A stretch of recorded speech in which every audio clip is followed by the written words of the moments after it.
क्या आपने कभी सोचा है कि हम सांस कैसे लेते हैं? हमारा शरीर हवा से ऑक्सीजन लेकर ऊर्जा कैसे बनाता है और कार्बन डाइऑक्साइड बाहर कैसे निकालता है? ये सब एक अद्भुत तंत्र के जरिए होता है जिसे हम श्वसन तंत्र रिस्पिरेटरी सिस्टम कहते हैं।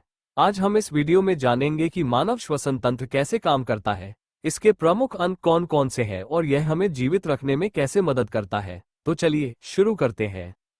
सबसे पहले जब हम सांस लेते हैं तो हवा नासिका नोज से होकर गुजरती है। नाक में छोटे छोटे बाल और बलगम म्यूकस मौजूद होते हैं जो धूल, गंदगी और हानिकारक कणों को छान लेते हैं। इसके बाद ये हवा श्वासनली ट्रिकिया में प्रवेश करती है, जो फेफड़ों तक ऑक्सीजन पहुंचाने का मुख्य मार्ग है। ट्रेकिया दो भागों में बंट जाती है जिन्हें ब्रोंकस ब्रोंकाई कहते हैं।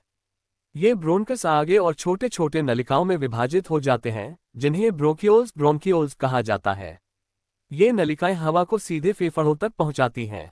फेफड़े लंग्स श्वसन तंत्र का सबसे महत्वपूर्ण अंग हैं। फेफड़ों में बहुत छोटी छोटी हवा की थैलियां होती हैं जिन्हें एल्वियोलाई कहा जाता है।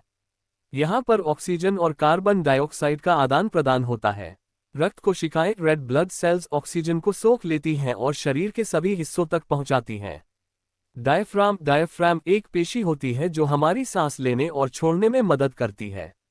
जब हम सांस अंदर लेते हैं तो डायफ्राम नीचे खींचता है जिससे फेफड़ों में हवा भरती है।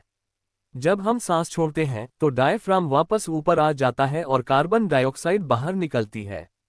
अब आइए पूरे श्वसन तंत्र की प्रक्रिया को संक्षेप में समझते हैं। 1. नाक से हवा अंदर जाती है। 2. ये श्वासनली और ब्रोंकस के माध्यम से फेफड़ों तक पहुंचती है। 3. एल्वियोली में गैसों का आदान प्रदान होता है, ऑक्सीजन रक्त में घुलती है और कार्बन डाइऑक्साइड बाहर आती है। 4. ऑक्सीजन युक्त रक्त पूरे शरीर में पहुंचता है और ऊर्जा उत्पादन में मदद करता है। 5. अनावश्यक कार्बन डाइऑक्साइड को हम सांस छोड़कर बाहर निकालते हैं। यही प्रक्रिया हमें जीवित और स्वस्थ बनाए रखती है।